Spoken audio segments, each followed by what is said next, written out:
morning, good morning. So those of you who are regulars here may notice our band looks a little different this morning. I'm standing in for Brad because he stole half the band and took them to Louisiana to play a wedding this weekend. So we have a couple stand-ins here. Kevin's usually here, you know him. Our friend Sarah, who regularly attends the service, is joining with us today. We also have Drew Ruiz on drums and Bert Snake Brown over on bass. We're really glad to have them with us today. Yeah. And we're going to start off with a song. Here we go.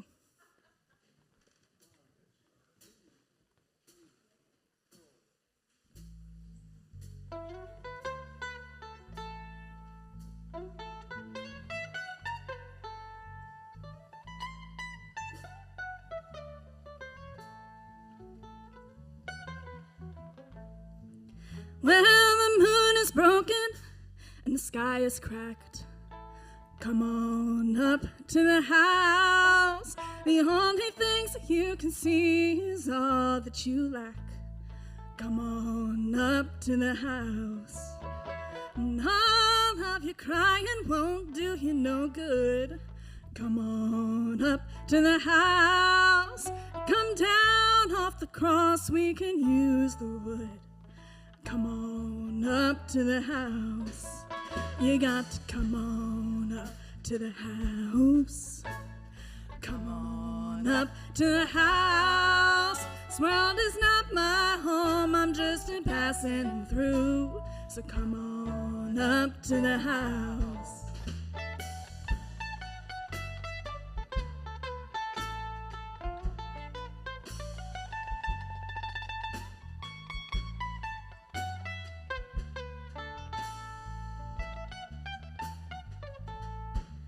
There's no light in the tunnel, no irons in the fire. So come on up to the house. And you're singing lead soprano in a junkyard choir. So come on up to the house. Don't life seem nasty, brutish and short? Come on up to the house. The seas are stormy and you can't find no port. So come on up to the house. You gotta come on up to the house. Come on up to the house. This world is not my home, I'm just a passing through. So come on up to the house.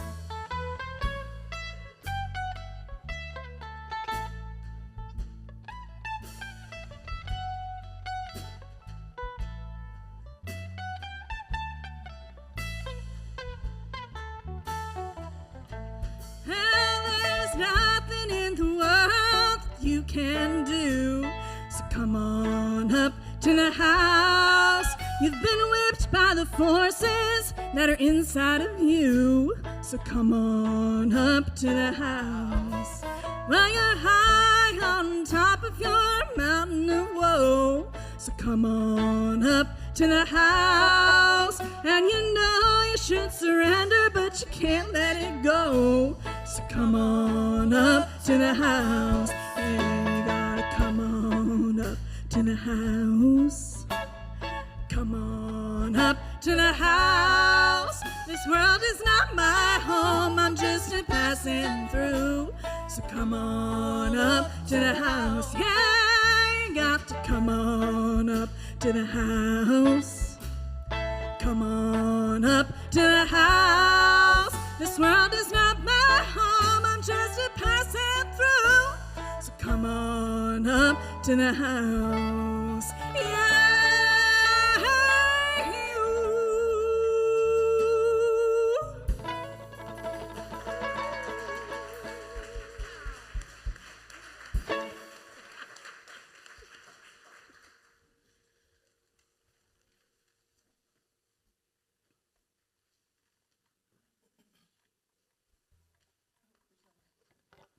She's the one on the stand there. Hello.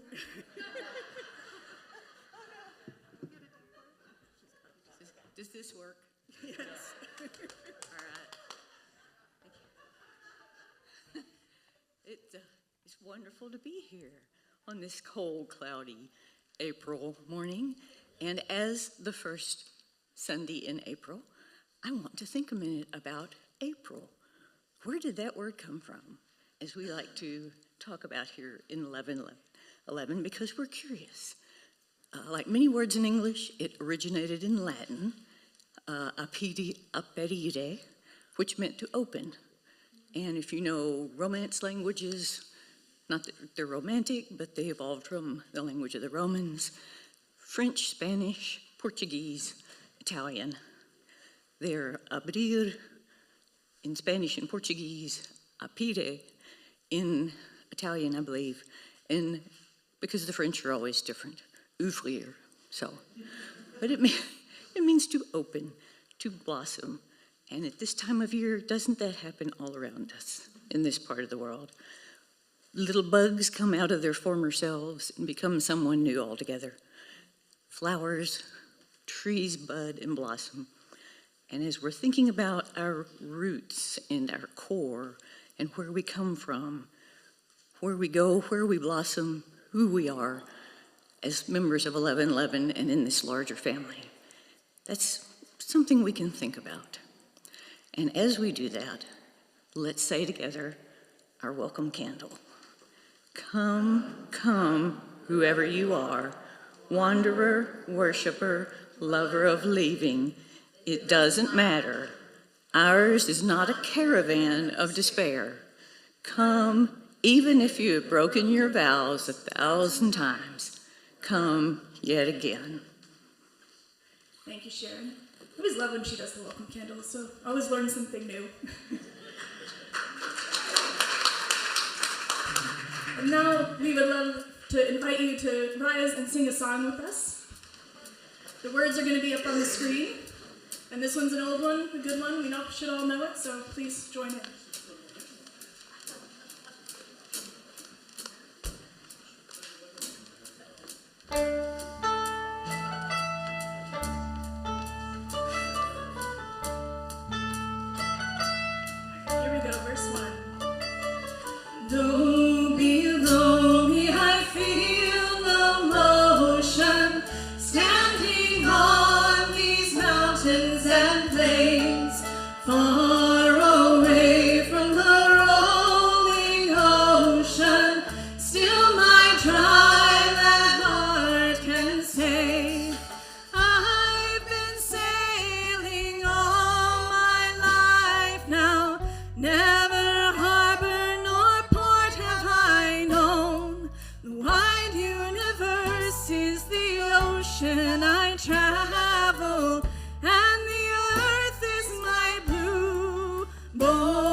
Verse 2.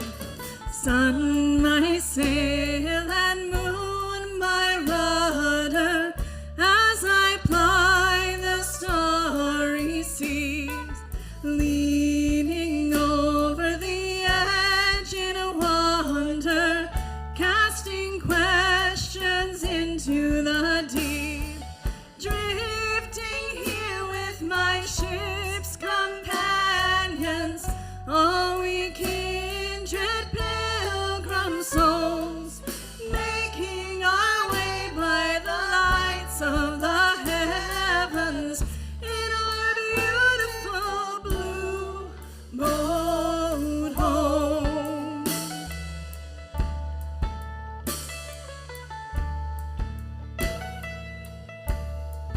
Last verse.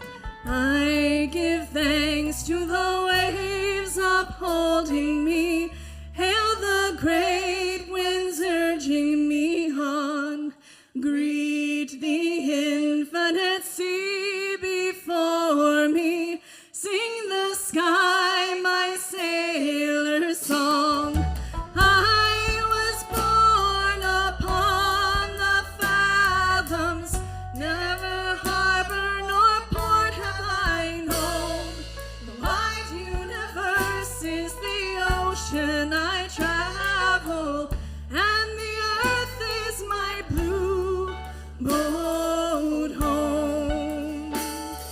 more time.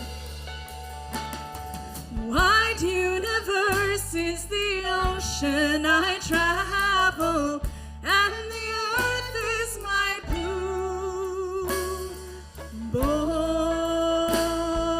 home.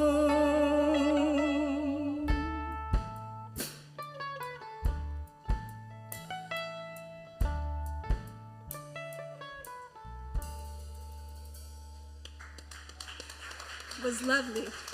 Since the band is so quiet today, I could hear all of you singing back at us. That was great. Now is the time for you to turn to one another and offer each other a sign of peace, if you please.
Okay.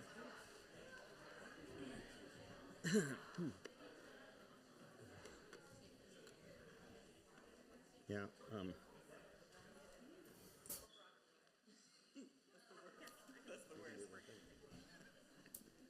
Hello, beautiful people. Thank you for braving the very strange weather.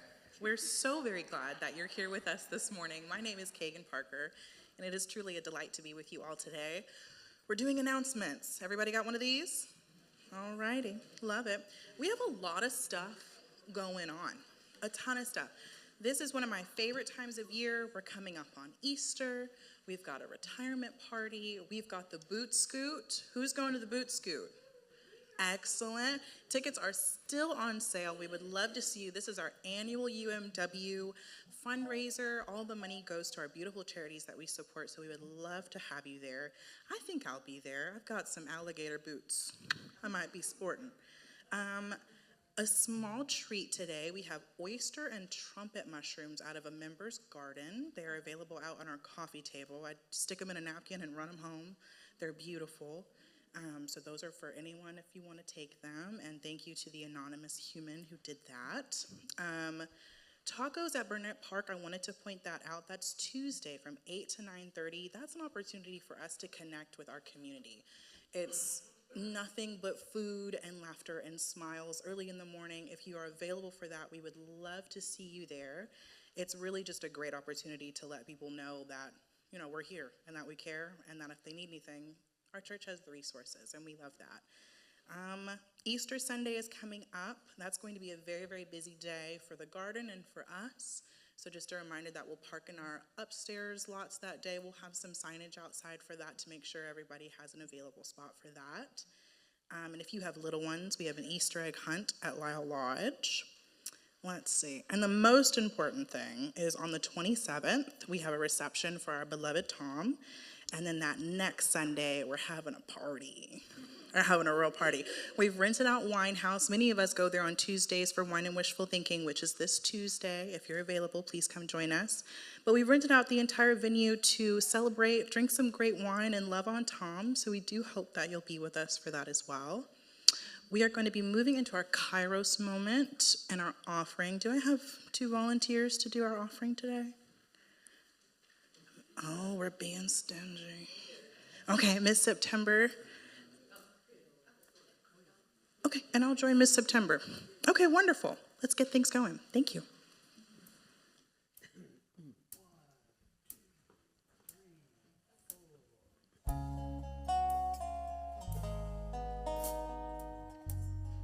We invite you all to sing along with us, too.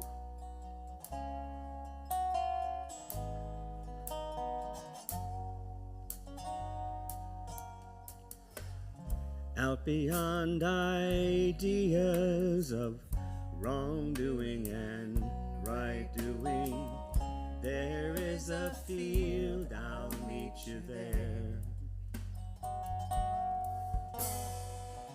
Out beyond ideas of wrongdoing and right doing, there is a field, I'll meet you there. And the soul lies down in that grass. The world is too much to talk about. Ideas and language, even the phrase each other doesn't make any sense. Out beyond ideas of wrongdoing and right doing, there is a field, I'll meet you there. Out beyond ideas of wrongdoing and right doing, there is a field, I'll meet you there. And the soul lies down in that grass. The world is too full to talk about. Ideas and language, even the phrase each other doesn't make any sense. This last time with us. Out beyond ideas of wrongdoing and right doing, there is a field, I'll meet you there.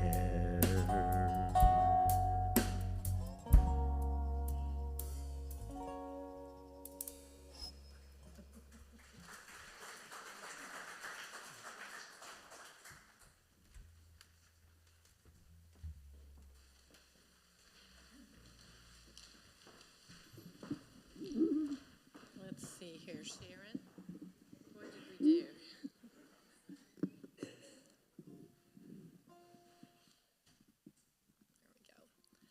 Well, this is our Kairos time, and it's kind of a time, I like to think about it as a time to loosen up the knots in your body, in your mind.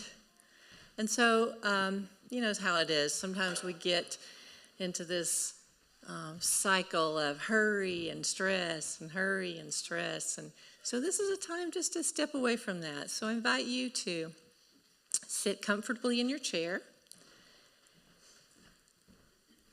Be sure and get your back as close to that chair as possible with your shoulders reaching up. This way you have plenty of room for your lungs and your diaphragm to do their good work. And we're just going to take some real easy breaths together.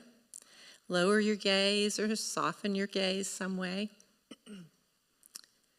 And so just take a couple of breaths. Breathe in 2 to 3 beats and out the same. And find that rhythm, please.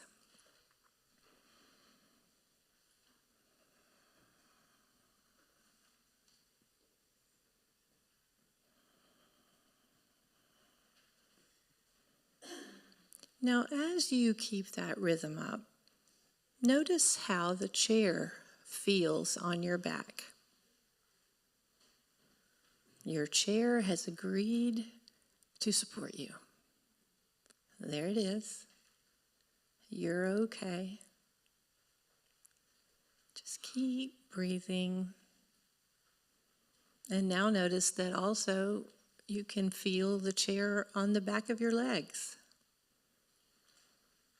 and the floor beneath your feet. So nice and comfortable.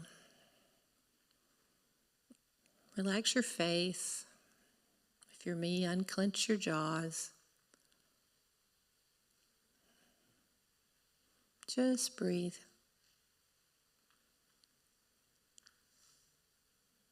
The breath of life, our shared resource, given to us by the one in whom we live and breathe, move, and have our being. Just breathe. And on these last two breaths, breathe in love and breathe out love for others to share.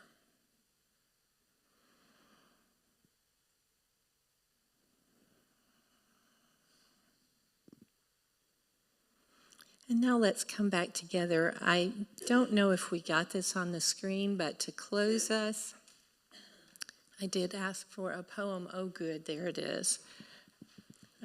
I know you can read, but I'd like to read it to you. Maybe I'll pull it up here so I can see it better.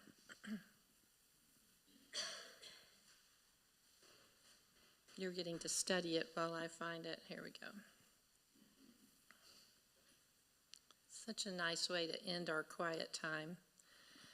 Gardens are also good places to sulk. You pass beds of spiky voodoo lilies and trip over the roots of a sweet gum tree in search of a medieval plants whose leaves, when they drop off, turn to birds if they fall on the land, and to colored carp if they plop into the water. And then suddenly, the archetypal human desire for peace with every other species wells up in you. The lion and the lamb cuddling up, the snake and the snail kissing, even the prick of the thistle, queen of the weeds, revives your secret belief in perpetual spring, your faith that for every hurt there is a leaf to cure it.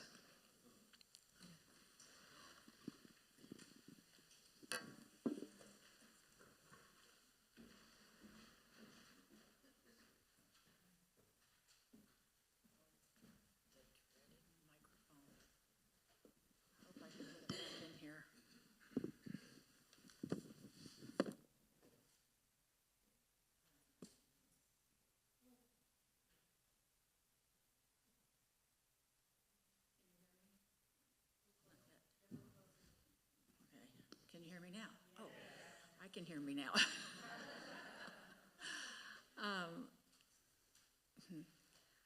That poem was so wonderful, I almost would like to read it again. It was great. But what we're reading in Scripture this morning is equally wonderful. It's from John 15, 1 through 9, in the New Revised Standard VUV, blah, blah, blah, whatever that is. I am the vine, you are the branches. Those who abide in me and I in them bear much fruit, because apart from me you can do nothing. Whoever does not abide in me is thrown away like a branch and withers. Such branches are gathered and thrown into the fire and burned. If you abide in me and my words abide in you, ask for whatever you wish and it will be done for you. Abba is glorified by this, that you bear much fruit as a part of me. As Abba has loved me, so I have loved you. If you keep my commandments, you will abide in my love, just as I have kept Abba's commandments and abide in love. Wish I'd have known that as a child. And the second one comes from the Tao Te Ching. Tao Te Ching. I'm trying to get that right. And it's equally wonderful. Every being in the universe is an expression of the Tao. It springs into existence, unconscious, perfect, takes on the physical body, lets circumstances complete it. That is why every being spontaneously honors the Tao. Spontaneously. The Tao gives birth to all beings, nourishes them, maintains them, cares for them, comforts them, protects them, takes them back to itself, creating without possessing, acting without expecting, guiding without interfering. That is why the love of the Tao is in the very nature of things. Man, that's good stuff. Thank you.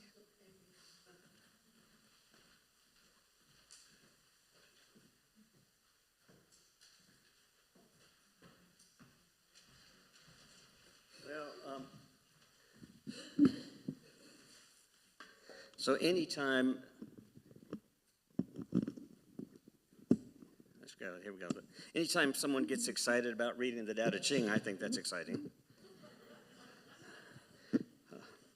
You know, that's one of the things you get from someone like me, is you get readings from the Tao mixed in with the gospel or the Old Testament reading or whatever else is going on.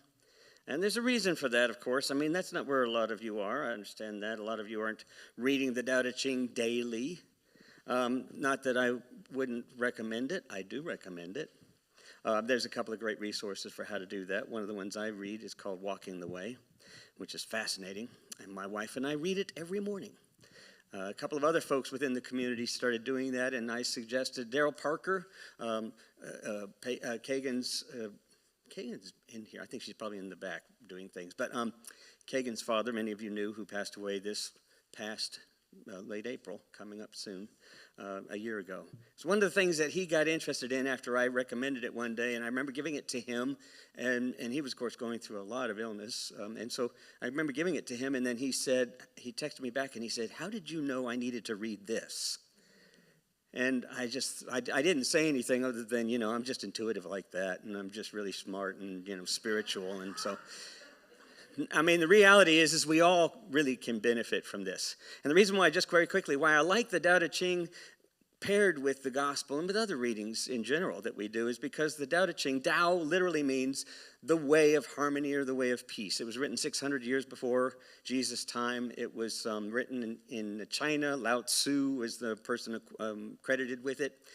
He was a wise teacher of sorts and the same kind of stature as Confucius, kind of a peer along the same time, and but with a different focus than Confucianism, obviously. But he was leaving, and as it goes, somebody said, "Well, you can't leave without us taking down your insights." And so that's the legend behind this of how we get these writings. And you'll find it is the most interpreted and reinterpreted text or book next to the Bible, which is interesting. It is the most prolifically interpreted book next to the Bible around the world. So it's 87, I believe, 84, 87 chapters, basically with these kinds of things, each chapter, and it's just worth checking it out. We'll get into why I find this particularly valuable in light of this text. So it's good to be with you all this morning. I realize we're coming down to the last few Sundays that I have with you all, that you have with me. And so it's a little bit sad, it's a little bit awkward, it's always interesting, and I couldn't be more excited at the same time, right? Because I'm looking really forward to being in retirement and whatever the next chapter holds. And I'm really, really excited for how well Kagan has stepped into this and is taking leadership and inspiring in her unique voice and personhood, which is just lovely to see. And I will be, of course, watching and keeping connected in many ways. But sharing these core values was one of the things we talked about. Maybe this would be kind of fun for us to do in these last 6 weeks of Lent before Easter. And so we're on number 5. And I realized that as we've done this, and they're out here, many of you have taken copies home and are reading them and still scratching your heads afterwards. But I think as we've gone through these, what you've probably realized is that each one is sort of a logical lead up to the final line, which is bolded on these core values, which is kind of the essence of that value. And we're using these as opposed to a creedal affirmation. And the reason for that, of course, is that this community is really oriented around two sort of engines, spiritual engines, if you will. One of them being curiosity and questioning, and the other one being unknowing, and sort of being present to not knowing all the answers, but being present in love in that space, being the soul of the space we inhabit. And that this is, in a sense, models Jesus' own life. So we follow Jesus very closely in that regard. But in terms of actual creedal institutional beliefs, many of us coming from different backgrounds and many of us coming from different kinds of experiences in those backgrounds, this becomes a space more for curiosity. And so these values are suggested even still. They're not to say this is the answer. What they are to suggest is here's a way of thinking about it. And so that's a key factor in who we are, is this decentering, unknowing willingness to think about things, especially if they become a little discomforting. That's even better, right? Can you say after you've been with me for 11 years, you can go, I love uncertainty? Well, I hope so, because if you can't, then I haven't done my job. So here we are with core value number 5. We'll just pull it on up the next slide here. And it's in 2 slides. Science suggests that all of life exists in an interdependent relationship best characterized by impermanence and improvisation. Science suggests we are each a uniquely messy, impermanent, beautiful, and deeply loved part of this evolving reality.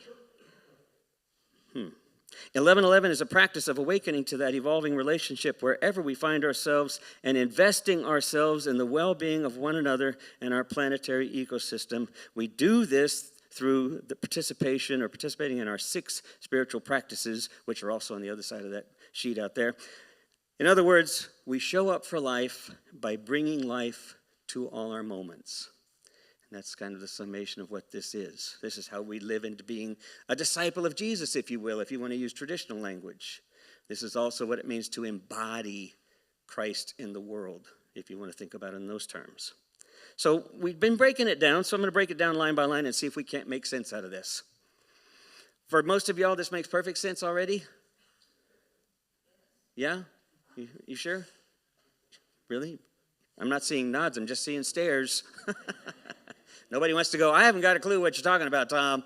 Okay, all right, well, we're going to go through it anyway. All right, science suggests that all of life exists in an interdependent relationship best characterized by impermanence and improvisation. Now, science, we know this already. Science already speaks of the interconnected reality that we exist in. We know this both in terms of evolution, in terms of the world, in terms of how life and nature and all of life itself interacts. We know this is how evolution happens, through interaction, through relationship, but it also is true for us. We are interconnected. We can't do one thing here that hasn't depended on hundreds and hundreds of other people somewhere else.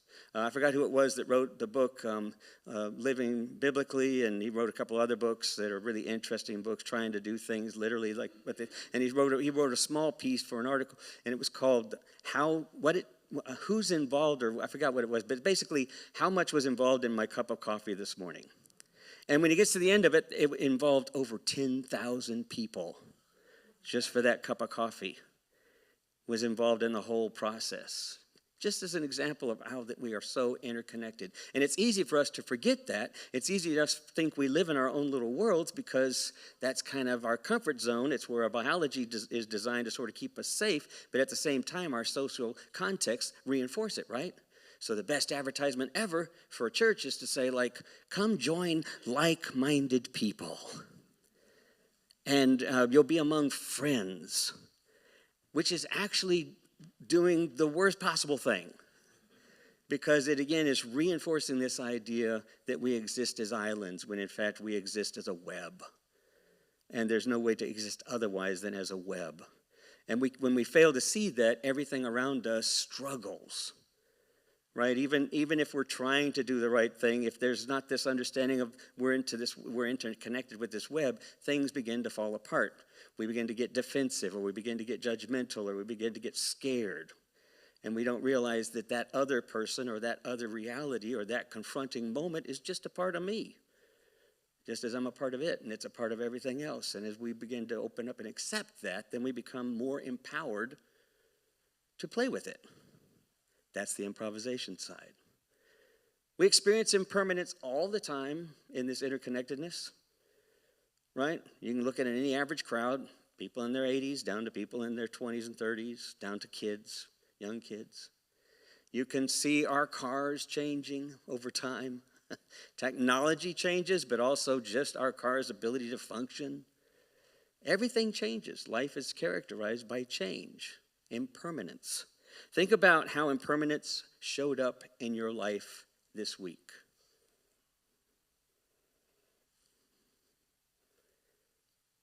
Can you think of anything in terms of a phrase where you saw impermanence, experienced it, a word? Yeah? No?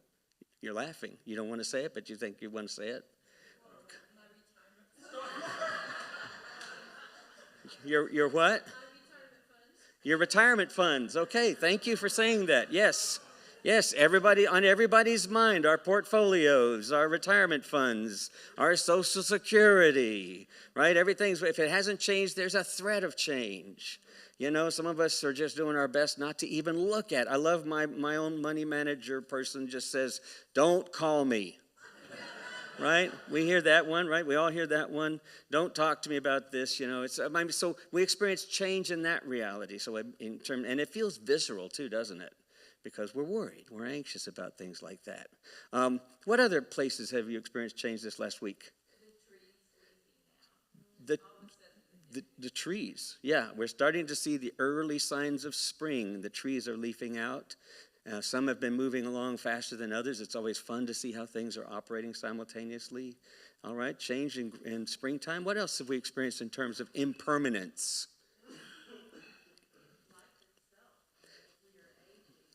Just aging. Yep.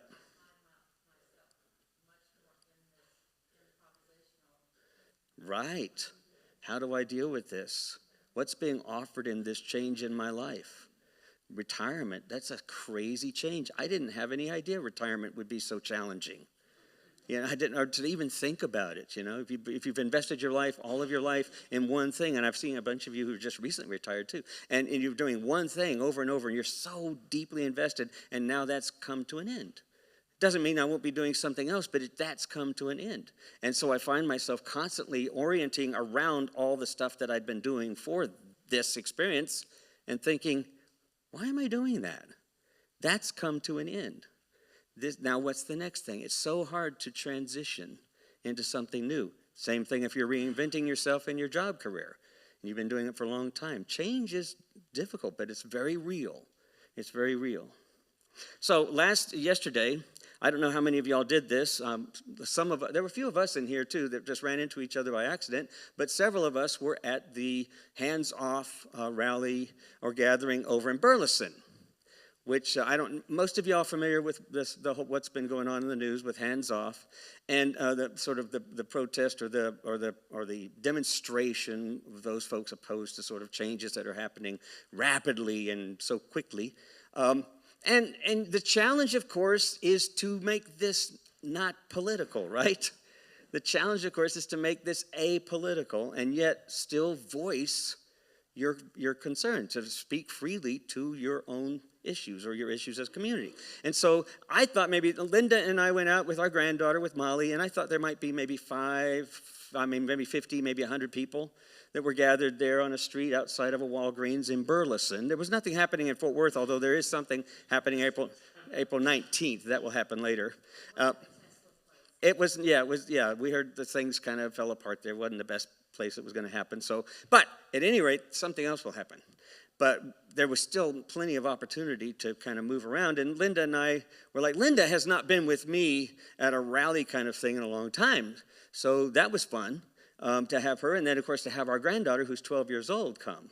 And so she had already made, she's like gung-ho. She grew up with she's the child of our older son and daughter-in-law, and so she's very comfortable with free expression. And so she showed up, and there were like 500 people. It was a nice crowd. But here's what was interesting.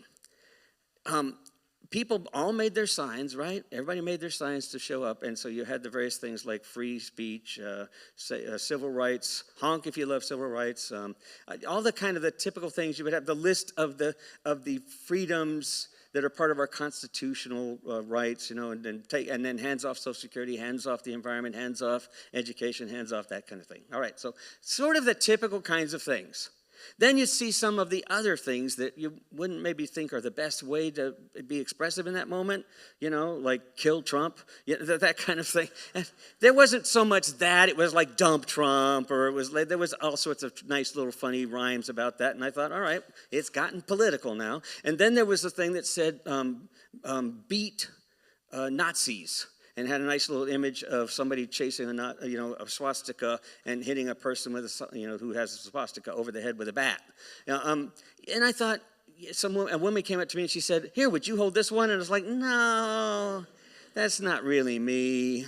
So it's like she didn't know what to do with that. And I'm like, I'm just not like I like Nazis, but I just don't want to go beat up Nazis. So what we found was then I started looking for, come on, there has to be other folks who think like me, that when you're going to come to a thing like this, you do whatever you can to de-center people at the same time while you stay true to what's important. How do we de-center the divisiveness? And so I went around taking pictures of all the creative ones. This was the man in night. Most of y'all recognize the Holy Grail imagery from Monty Python. And I think this first one says the airspeed velocity of an unladen swallow, and has the formula to prove what that velocity is, and then says science is real.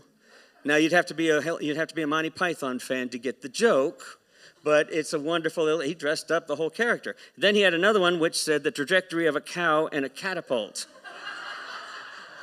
If you remember that scene from the Holy Grail when the French were launching cows over the wall. And just what would that actually take to do that? Well, you can figure it out because of science. Science is real. So just a fun thing. Here's another one. Honk if you've ever drunk tested war plans. I thought that was clever. I thought that was fun. There's somebody who entered into a painfully difficult reality with playfulness, right? With just humor. They're going to just do what they can to improvise. Here's another one. This next one, I thought we could take this one and use this as one of our own slogans. Wake up, right? We like that one. Wake up. And then this last one, there were a bunch of them, but this last one was respect existence or expect resistance. I just thought that was playful because it required, not so much because it says a whole lot that's not political, but because it's a tongue twister and a brain twister that you have to stop and think about. And so somebody took the time to think about some way to get people decentered enough to think about something. This idea of what we do when we enter into these difficult spaces is that oftentimes we feel that it has to be resistance, or it has to be defensiveness or offensiveness. And in fact, what's really called for is something outside that narrative, right? That's what we always talk about, something outside the binary. And the only way sometimes you can really be creative outside the binary is to improvise, is to be creative, is to approach it like, well, here's a fun stage opportunity to introduce something else. I didn't have time. I was going to put on my poster, hands off, da-da-da-da-da, but the other side was going to say, you should play more ukulele. Because that's really meaningful to me, and I believe if everybody had a uke, they'd all be happier. We'd all be happier. And so then I'd flip around and would say, oh yeah, and hands off these things.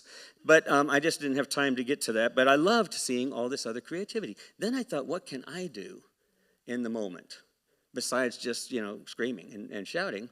And so I just walked around with my phone, took pictures. Do you mind if I take a picture of what you're doing? And so I took a picture. Love it. So I basically just went around and encouraging people. And showing and reminding people we're all in this kind of participating together. Nobody asked for the picture. I don't know if they thought it was going to end up in some newspaper or something, but I just told them, I love what you're doing. And that, again, was an improvisational opportunity for the moment to bring more life to that moment. Life is characterized by autonomic improvisation.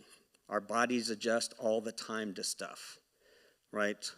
Our cultures adjust en masse all the time to stuff. Not always the most comfortable adjustments, but it does it anyway. We do it anyway. But if we do it intentionally, we're stepping it up a notch, right? We're actually adding to the life of the moment, and that's what we're invited to do. I think, as people of Christian faith, as people of deep spiritual faith, is to bring something else to the table, something creative.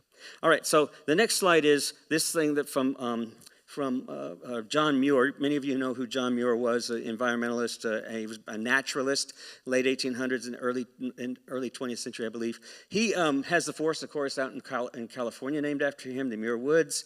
He was traveled up and down the West Coast. Linda and I were in the West Coast this past week on our little vacation. We were in North Carolina for the first time along the cliffy West Coast and Highway 1. If some of y'all have done that, it was amazing. It was terrifying. It was beautiful. Crashing waves that are just knocking at the western coastline of the U.S. It's just beautiful, and yet what's interesting is those waves never stop. They just keep smashing up against the West Coast, and it's interesting to see how everything works together, right? How the coast has had to adjust to that, and yet that changes the nature of the ocean then when that happens.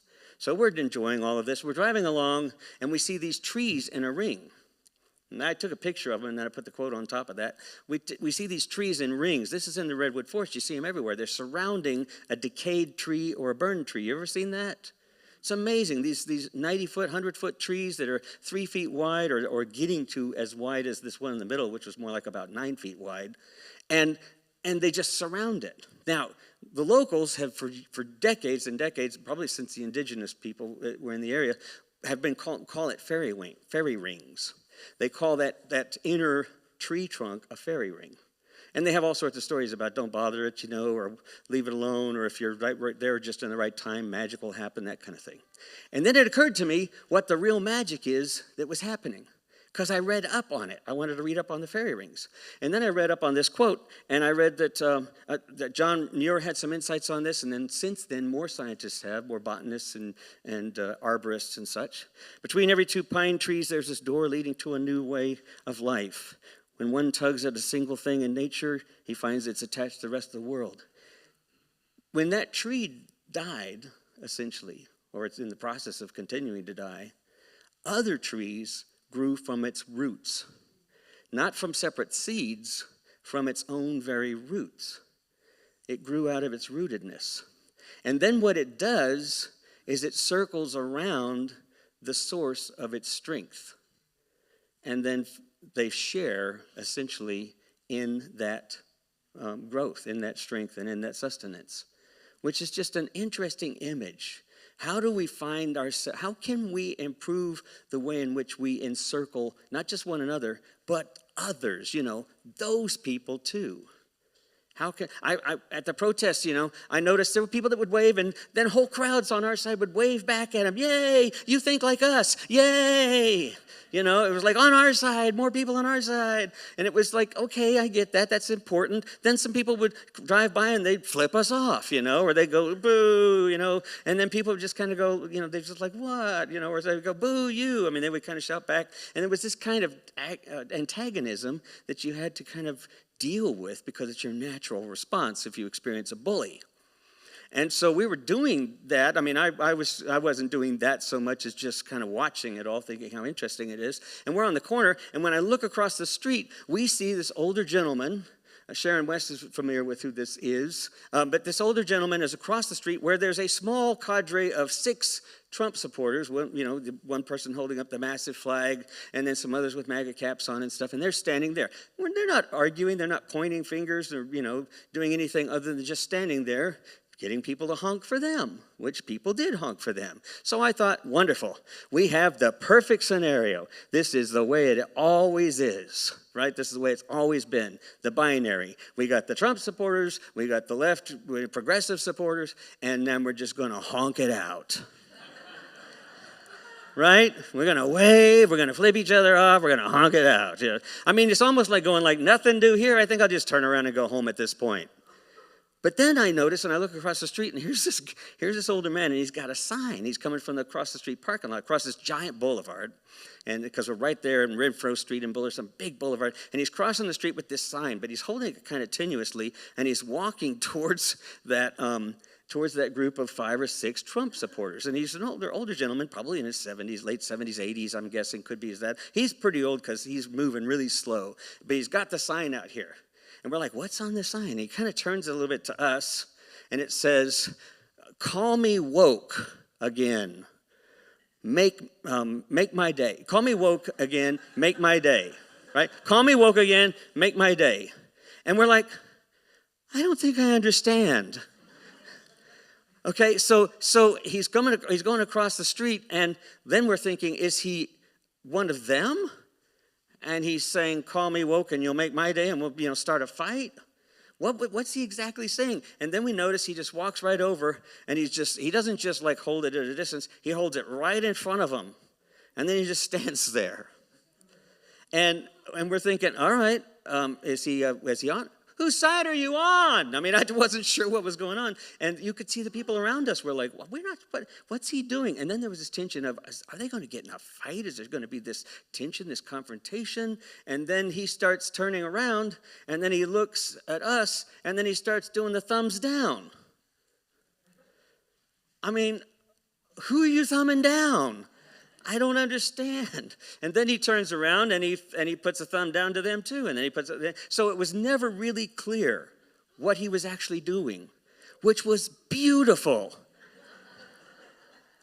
Because it created this decentering of the binary for a moment. I don't know how many people really appreciated it, but it was really interesting. And then one fellow, a younger adult, came over. He had a MAGA cap on, and he started talking to the guy with the poster, that had the "Call Me Woke," one more time. And then they shook hands. And then again, he turned around and he looked at us, and he had a thumbs up. I was like, okay. And it was the funniest thing because he literally confused everybody throughout the time. And then then we were sharing with somebody who had actually, written that poster, and we were saying like, is it like the Dirty Harry thing, or is it more like the call me woke because it makes me feel great? I mean, what was that going on? And then that person was like, oh, I never even heard about Dirty Harry. I forgot all about that. And so it was all this kind of confusion that was a beautiful, beautiful kind of moment. It made me realize the next day, what was really offered to me that I could have done if I thought about it was I could have said, who's going to go get some coffee? And just taken coffee over, right? Brought coffee to our group, brought coffee to that group, sat over there for a while drinking coffee. So many ways to improvise in these moments. Well, I didn't realize, I kept looking up the clock up there, and I realized the clock had 10 minutes till. It actually is saying it's now 10 o'clock, which is meaning it's after 12 o'clock, which you can see, that's not helpful at all. So we're going to skip ahead, and I want to get to the last couple of points here so that we have time here, just this last minute. Okay, let's bring up the next slide real fast. We are each a uniquely messy, impermanent, beautiful, and deeply loved part of this evolving reality. And that's the challenge, I think, is seeing that in others as well. Because life is messy. It is confusing. We don't know always what we're thinking or what the other person's thinking, much less. And yet we forget that when we're in these moments. These moments are always offerings. That's what this interconnected reality is. It's an offering. And what is our opportunity to respond, either with defensiveness or with something other than the binary response, so something to think more creatively. Here's something I wanted to bring up. This next quote, I believe it is, Paris Hilton. I just love this quote from Paris Hilton. My biggest fear is to die because I have no idea what happens after. And I'm really scared that if nothing happens, because it would be so boring. It would be beyond boring. And I'm thinking, you'd be dead. Right? But here, that's the problem. She's not thinking. That's the problem with most of us. We're not thinking.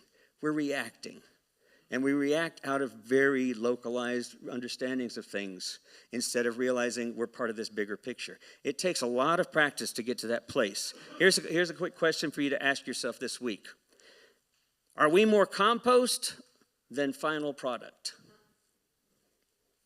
Are we more part of the compost than part of the final product? Somebody was telling me how beautiful the garden is. And I thought, I just got through hearing literally a botanist on a podcast telling their interviewer how amazingly beautiful compost is. And she said, why? And she says, because I can see the flowers. I can see the grass. I can see the possibilities. And if you look really deep into the compost, which looks pretty nasty and smells kind of funky, it's beautiful. It's amazing what's going on. But we don't see that. So we look at final products. We look at trees that are grown. We look at one another as final products rather than seeing, oh, we're all just grist for the mill. We're all just a part of the compost of this reality we're in. That's the impermanence of who we are. Best get past that so that we can really get to the work of improvising in our moments. All right, so second one, is life here for me or am I here for life? Two good questions to ask yourself this week as you're moving around.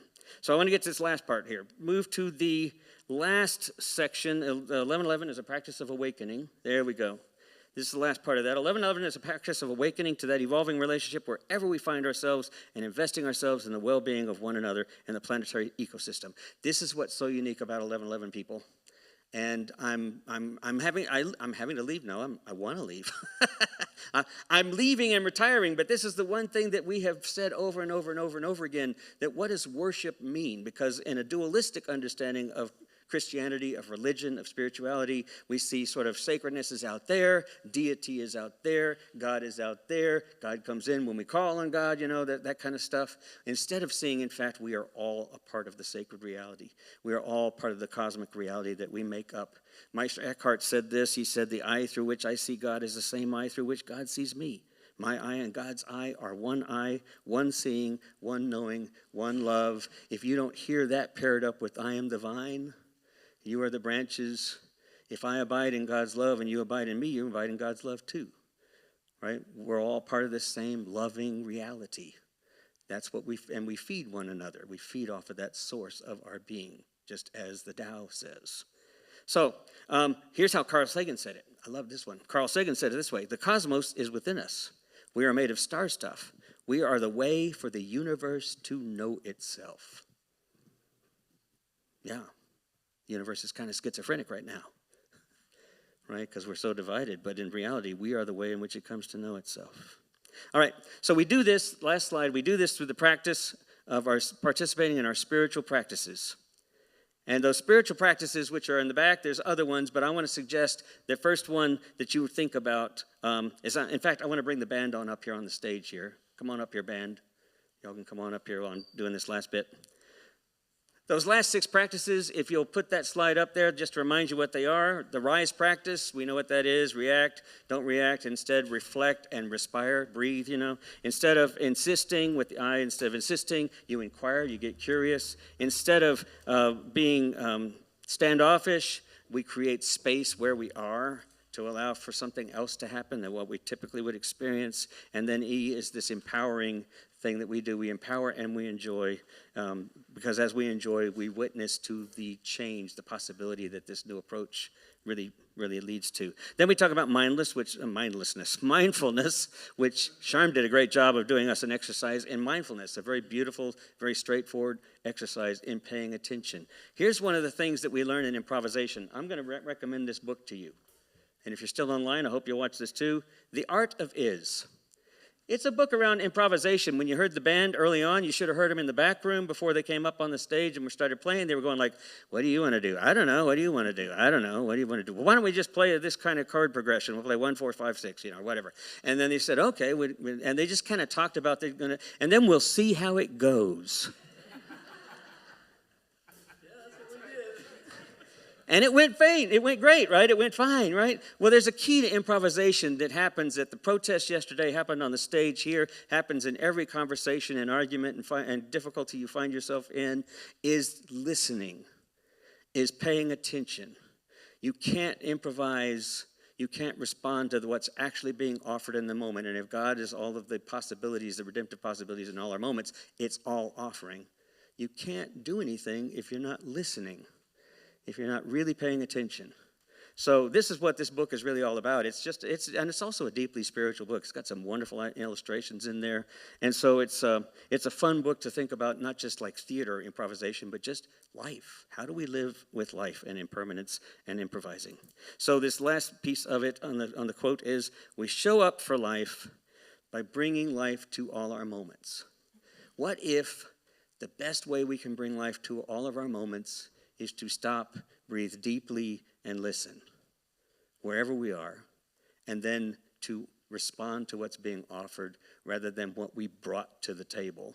Just simply respond, and then see where the story of this interdependent, beautiful, sacred reality goes from there.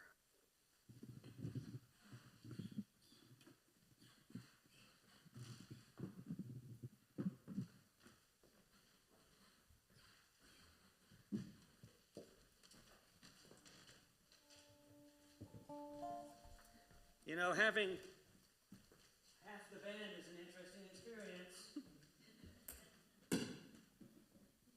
Okay.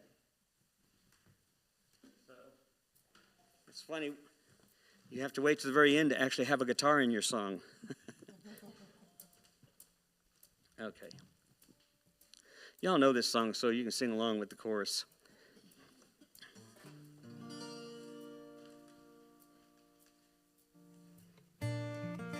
Here we go.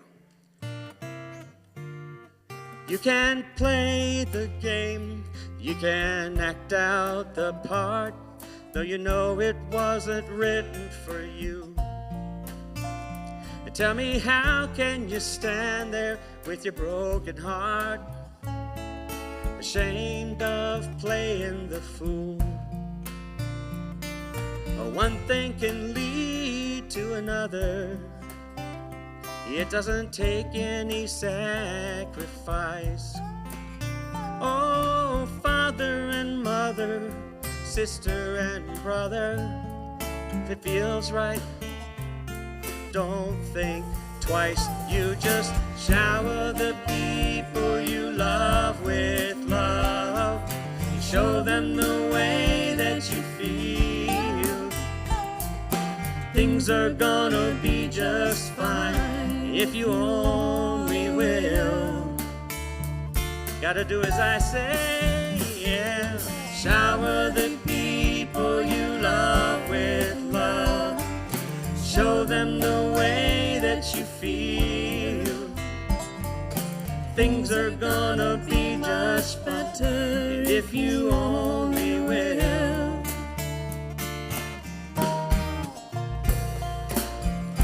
You can run, but you cannot hide. Well, this is widely known. And tell me what you plan to do with your foolish pride when you're all by yourself, all alone. Once you tell somebody the way that you feel, you can feel it beginning to ease. You know, I think it's true what they say about the squeaky wheels and always getting the grease. It's better to shower the people you love with love. Show them the way that you feel. Yeah, things are gonna be just fine if you only will. What I'd like to do to you, whoa, whoa, shower the people you love with love. Show me the way that you feel. Things are gonna be much better if you only will.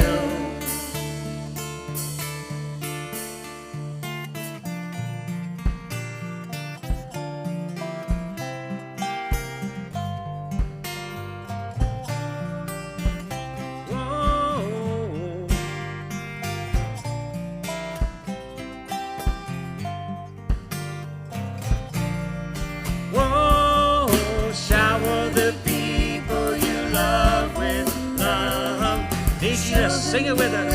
That you feel, yeah. Shower the people you love with love.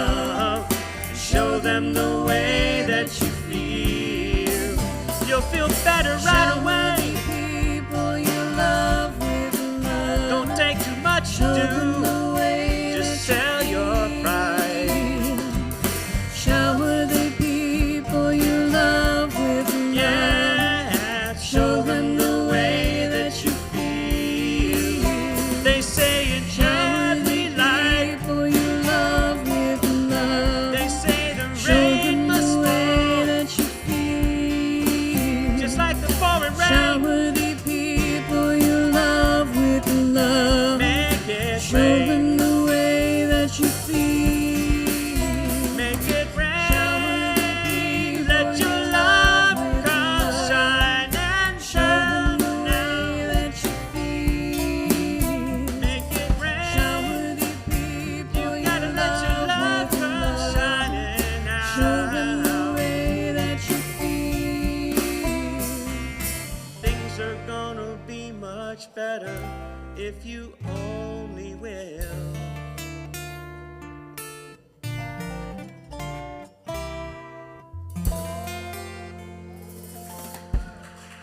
There we go.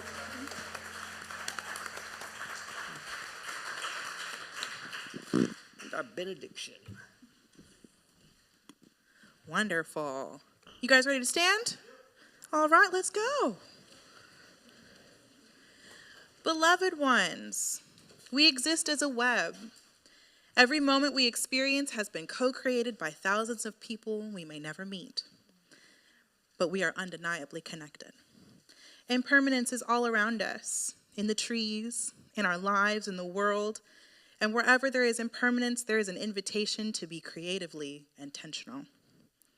Today, I'd like to invite you to awaken to our divine relationship. We don't have to participate in things the way they have been. When we break away from the binary and embrace the bigger story, endless possibilities arise. Bring life to life. Have a wonderful week.